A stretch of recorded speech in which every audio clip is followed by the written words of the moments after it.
یہ اخلاق حسنہ کا معیار. تھوڑے دن پہلے حضور کے ساتھ یہ رویہ. ابو سفیان اب بے حال ہو گئے, بچے بھوک سے مرنے لگے, جانور پیاس سے مرنے لگے. ابو سفیان چھپتا چھپاتا کہنے لگا چارہ کوئی نہیں, مصطفیٰ کے پاس جانا ہی پڑے گا. ابو سفیان مدینے پہنچ گئے. جب پہنچے نا تو ابو سفیان کی اپنی صاحبزادی حضرت ام حبیبہ ام المومنین تھی, رسول اللہ کی زوجہ تھی.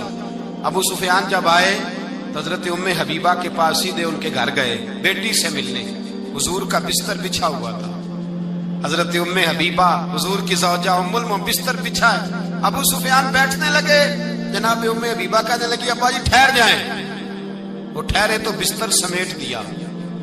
کہنے لگے بیٹی شاید تیرے گھر میں کوئی قیمتی بستر نہیں, غربت چھپانے کے لیے بستر سمیٹ رہی ہو. جناب ام حبیبہ کہنے لگی ابا تو مسلمان نہیں نہ ہوا, ابھی تیری سوچ کافروں جیسی ہے. تو یہاں آ کے کھڑا ہونا جہاں میں کھڑی ہوں, پھر تجھے رسول اللہ کی محبت کے رنگ کا پتہ چلے.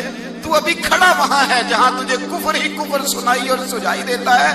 بستر اس لیے نہیں سمیٹا کہ معاذ اللہ کم قیمت تھا, میں نے اس لیے سمیٹا ہے کہ تو نجس ہے, ناپاک ہے, ابھی کلمہ نہیں پڑھتا. اور یہ اس رسول کا بستر ہے کہ جو بستر میں موجود ہوتے ہیں تو جبریل امین قرآن لے کے تشریف لے آتے ہیں. ذرا وجود اس قابل نہیں کہ یہاں بٹھایا جائے. نبی پاک صلی اللہ علیہ وسلم کی بارگاہ تک ابو سفیان آئے. ابو سفیان کہتے ہیں مجھے امید نہیں تھی, ابھی سوچ نہیں نہ بدلی تھی. کہتے مجھے امید نہیں تھی, میرا خیال تھا وہ شکوے کریں گے, شکایتیں کریں گے, وہ کہیں گے تم نے بھی تو بڑا کچھ کیا ہے نا. ابو سفیان کہتے ہیں میں قربان جاؤں, میں نے یہ رنگ دیکھا تو مدینے کی فضا ویسے ہی بڑی ٹھنڈی تھی, لیکن مصطفیٰ کریم کے ساتھ جب میں نے بات کی تو میرے وجود پر گریا طاری ہو گئی, میرے اوپر کیفیت طاری ہو گئی, میں تڑپنے لگا. کہتے ہیں میں نے کہا محبوبہ میں آیا ہوں, آپ کا کلمہ پڑھتے ہی سمامہ نے گندم بند کر دی ہے, بارشیں رک گئی ہیں, مکے کے لوگ بھوک اور پیاس سے مرنے لگے ہیں. محبوبہ بیٹیاں روتی ہیں, یا رسول اللہ مائیں ان کی چھاتیوں میں دودھ خشک ہو گیا ہے, بچے بلکتے ہیں. ابو سفیان کہتے ہیں میں دشمن تھا, سارے مکے کے لوگ دشمنی کرتے تھے, لیکن جب میں نے یہ لفظ کہے نا اچانک میری نظر اٹھی تو مصطفیٰ کریم کی تو آنکھیں آنسو برسا رہی. کہتے میری بات بھی مکمل نہ ہوئی, حضور نے پہلے رکا منگوایا, سمامہ کے نام فرمایا. پہلے تو انہیں غلہ اپنی مرضی سے دیتا تھا, اب تیرے نبی کا حکم ہے کہ پہلے سے بڑھ کر تو انہیں غلہ دینا ہے. اور پھر میرے مصطفیٰ نے ہاتھ اٹھائے. او بھائی مشکل ہوتا ہے, مشکل ہوتا ہے. سگے بھائی کے لیے لوگ دعا نہیں کرتے, کہتے میرا شریکہ ہے. ساس بہو کے لیے بہو ساس کے لیے دعا نہیں مانگتی, کہتے اختلاف ہے. لوگ لوگوں کی زندگی نہیں مانگتے, بیماری میں شفا نہیں مانگتے. ابو سفیان کہتے ہیں آمنہ کے لال تیرے قربان جاؤں. حضور نے ہاتھ اٹھائے اور کہا اے اللہ مکے کی سنگلاخ پہاڑیوں پہ بارش برسا, اے اللہ کھیتیاں ہری کر دے, اے اللہ ماؤں کی چھاتیوں میں دودھ بھر دے, اللہ عورتوں کو تازگی دے دے, بچوں کو رانائی دے دے, پھلوں پھولوں کو تازگی دے دے. ابو سفیان کہتے پہلے حضور رو رہے تھے, اور جب نبی پاک کی دعا دیکھی تو میں نے رونا شروع کر دیا, میں نے رونا شروع کر دیا. کہتے واپس آیا تو وہ احساس کہ یار یہ میں کس شخص سے مل کے آیا ہوں, یہ کس قسم کے آدمی سے مل کے آیا ہوں, یہ کیسا رنگ ہے, یہ کس قسم کا انداز ہے کہ جس کو میں پتھر مارتا رہا وہ میرے لیے دعائیں لے کے بیٹھا ہوا ہے, جس کو ساری زندگی ستایا ہے وہ میرے بچے کے لیے روتا ہے, میری بیٹی کے لیے اس کی آنکھ میں آنسو ہیں, وہ ہمارے لیے تڑپ رہے ہیں. میرے بھائیوں, ابو سفیان کہتے ہیں پھر دوسرا جلوہ میں نے تب دیکھا جب حضور مکے آئے, اور میں تو آخر تک لڑنے آیا تھا نا, حدیبیہ تک. کہتے ہیں جب رسول پاک مکے آئے اور حضور نے اعلان معافی کیا تو بنتا تو یہ تھا کہ مجھے سزا ملتی, لیکن میرے مصطفیٰ کریم نے فرمایا جو ابو سفیان کے گھر میں چلا جائے گا میں اسے معاف کر دوں گا.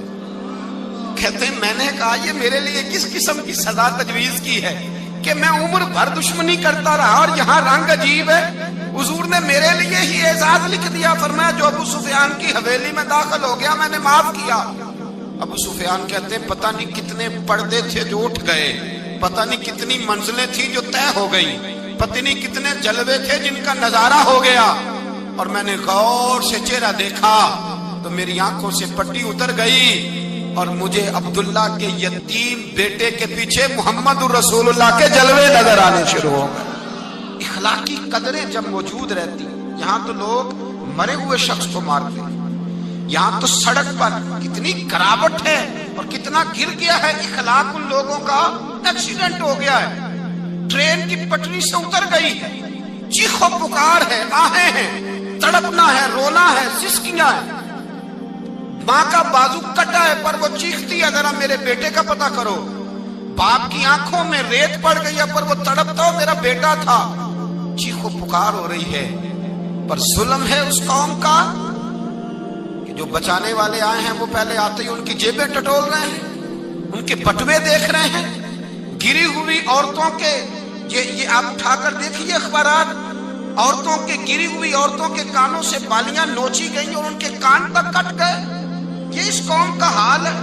اقبال کہتے ہیں جنہیں آتا نہیں دنیا میں کوئی فن تم ہو اور بیچ کھاتے ہیں جو بزرگوں کا کفن تم ہو۔ تم وہ لوگ ہو جو کفنوں پہ سودے کرتے ہو، جو قبروں پہ سودے کرتے ہو۔ یہ لوگ تجارتیں کرتے ہیں، اخلاقی پستی کا یہ عالم کہ لوگ قبروں پہ سجدے کرتے ہیں، بیٹے بیچ کے دہیز خریدتے ہیں۔